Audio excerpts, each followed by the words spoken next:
ГРТ Cümle Kompanyası'nın 2021 yıla büdjeti çalışanlara lazımlı harçları ödemediğini yetmiyor. Сегодня было принято решение о том, что материальную помощь все-таки будем Bugün kabul ettik kararı hani materyal yardımını çalışanlara ödeyeceğiz. Çünkü var imzalanmış kolektif anlaşması. Ama ödemek yapılacak kampanyanın sayılarından ki kampanya kendi borçlarını çıkarabilsin hem sosyal reklamasında kazanabilsin.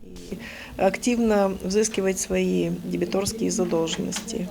Kampanyanın finans durumunu dava ödemekleri zorladırlar. Angıları kampanyanın büdjetinden alınırlar. С этими судебными решениями компания также понесла большие убытки. Var olan dava kararlarına göre kampanya kaybetti finanslarını. Finanslar angıları sayılardan çıkarıldıydılar. O $500 000 lei. Bu büyük para kampanya dini. Bunun için kabul etti kararı hani dava uğrunda finanslar alınacak değil kampanyadan ama o çalışandan kim kanuna karşı kararları çıkarır. Законодательство, которое привело к таким судебным решениям и издержкам.